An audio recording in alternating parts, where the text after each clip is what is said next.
الحمد للہ رب العالمین والصلاة والسلام علی سید المرسلین اما بعد فاعوذ باللہ من الشیطان الرجیم بسم اللہ الرحمن الرحیم الصلاة والسلام علیک یا رسول اللہ وعلی آلک وصحابک یا حبیب اللہ۔ پہلا سوال تو یہ ہے کہ زکوٰۃ کس کس طرح کے اموال پر لازم ہوتی ہے۔ بعض کا لوگ پوچھ رہے ہوتے ہیں کہ ہمارے پاس گاڑی ہے تو اس پر زکوٰۃ ہے یا نہیں۔ بعض کا یہ پوچھ رہے ہوتے ہیں کہ ہمارے پاس 2 مکان ہیں ان پر زکوٰۃ ہے کہ نہیں۔ بعض بول رہے ہوتے ہیں برتن استعمال میں نہیں ہے تو ان پر زکوٰۃ ہے کہ نہیں۔ چند طرح کے اموال ہیں جن پر زکوٰۃ لازم ہوتی ہے۔ نمبر 1 مال تجارت، نمبر 2 سونا، نمبر 3 چاندی اور نمبر 4 کرنسی۔ مال تجارت یعنی جو چیز فار سیل ہے، آپ نے سیل کرنے کے لیے پرچیز کی تھی، وہ مال تجارت ہے۔ اب یہ دکان میں ہو یا گودام میں ہو، جہاں مرضی ہو، تو جو مال تجارت ہے اس پر زکوٰۃ فرض ہوتی ہے۔ پھر کرنسی کسی بھی فارم میں ہو، پرائز بانڈ ہو، ڈالر ہو، پاؤنڈ ہو، کچھ بھی ہو، اس پر بھی زکوٰۃ فرض ہوگی۔ پھر سونا ہے اور چاندی ہے۔ سونا اور چاندی یہ استعمال میں ہوں یا نہ ہوں، بنے ہوئے ہوں، ڈلی کی صورت میں ہوں، کسی بھی صورت میں ہوں، ان پر زکوٰۃ فرض ہوگی۔ بعض لوگ یہ سمجھتے ہیں کہ شاید جو سونا استعمال میں ہوتا ہے اس پر زکوٰۃ نہیں ہوتی۔ سونا استعمال میں ہو یا نہ ہو، دونوں صورتوں میں اس پر زکوٰۃ ہوگی۔ یہ 4 قسم کے اموال ہیں۔ ان کے علاوہ جو چیزیں ہیں ان پر زکوٰۃ نہیں ہوتی۔ دکان کے اندر جو الماریز وغیرہ پڑی ہوتی ہیں، جو مشینری وغیرہ پڑی ہوتی ہے، جو فور سیل نہیں ہوتی، ان پر بھی زکوٰۃ نہیں ہوتی۔ دارالافتاء اہل سنت نے چند چیزوں کی ایک لسٹ تیار کی ہے، وہ میں آپ کے سامنے رکھ دیتا ہوں۔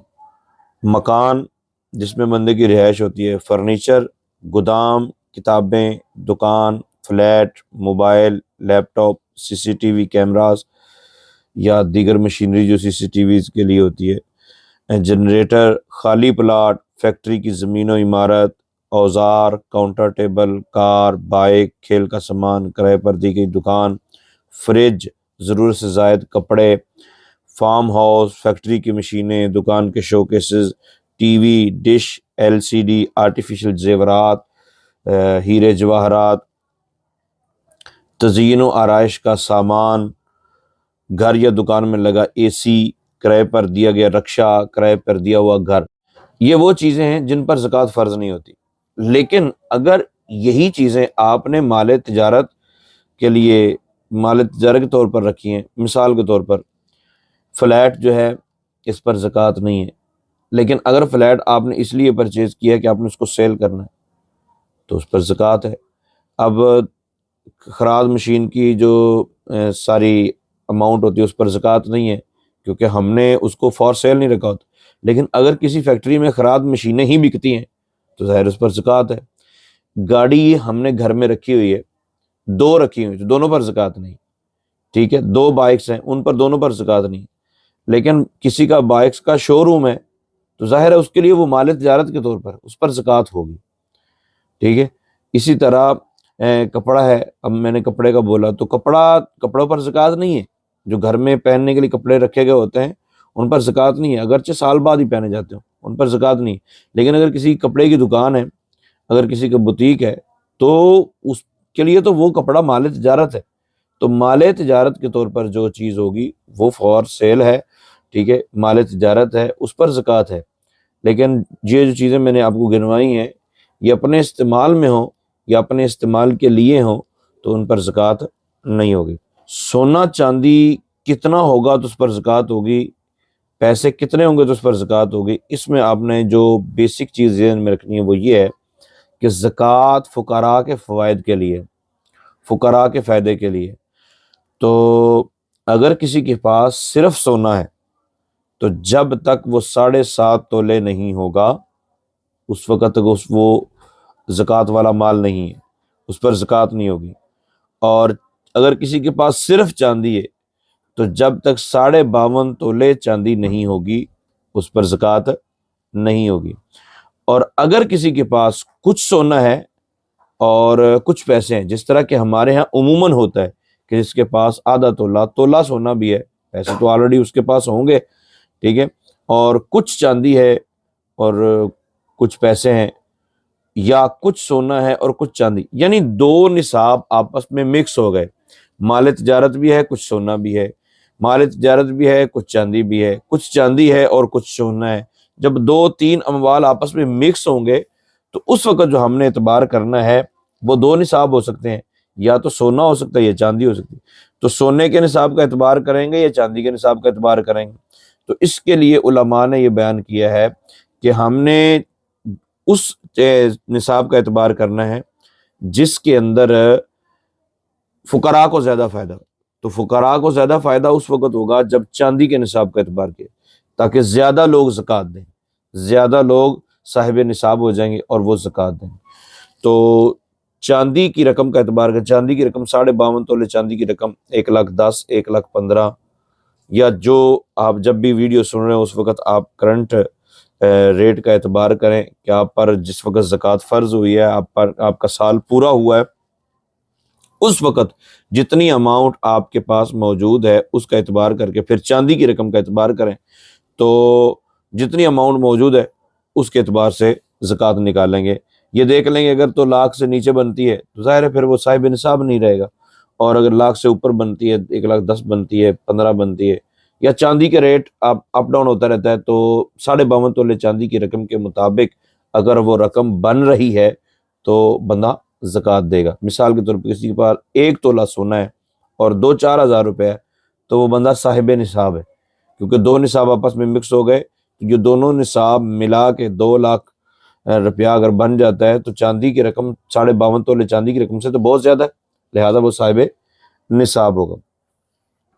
پھر ایک بڑا اہم سوال ہے کہ زکوٰۃ ادا کس طرح کرنی چاہیے۔ اس کے لیے بھی لوگ بڑے پریشان رہتے ہیں، اور پریشان ہونے کی وجہ بھی یہ ہوتی ہے کہ وہ اللہ تعالیٰ سے ڈرتے ہیں، اور یہ بڑی اچھی بات ہے، لیکن آسان طریقہ جو علماء نے بیان کیا ہے وہ یہ ہے کہ جو اماؤنٹ آپ کے پاس موجود، جتنے پیسے آپ کے پاس موجود ہیں وہ آپ لکھ لیں، پھر جتنی رقم کے زیورات، سونا، چاندی، ٹھیک ہے، وہ سارے بھی آپ نوٹ کر لیں۔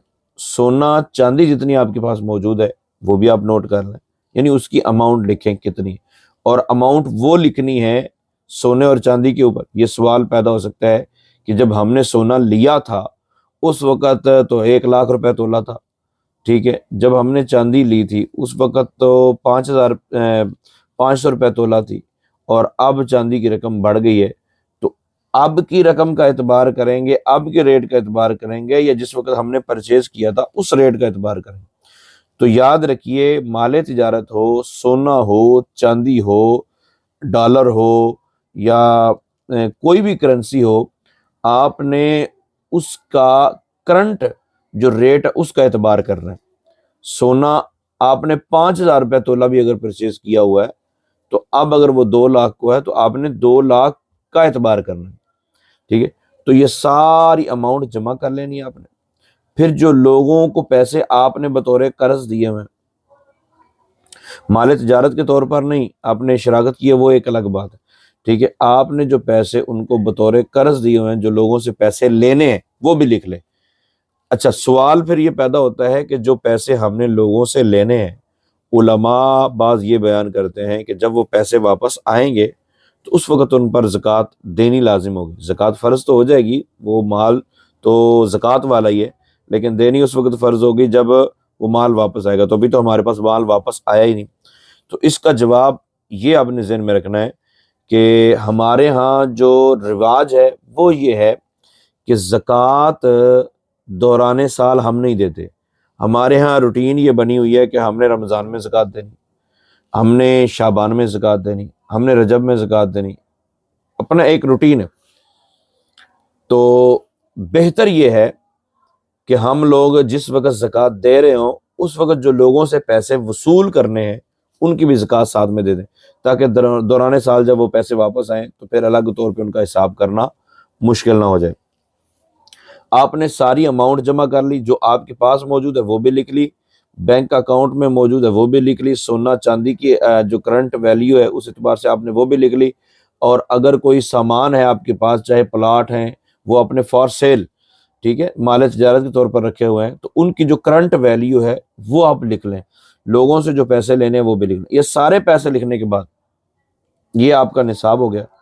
اب اس کو آپ نے آسانی کے ساتھ یوں آپ کریں کہ آپ اس کو 40 پر تقسیم کر دیں، ٹھیک ہے، آپ اپنی ٹوٹل اماؤنٹ کو ڈیوائڈ کریں 40 پر، 40 پر تقسیم کریں۔ اب 40 پر تقسیم کرنے کے بعد جو جواب آئے گا وہ آپ کی ادا کرنے والی زکوٰۃ ہے کہ یہ آپ نے ادا کرنی ہے۔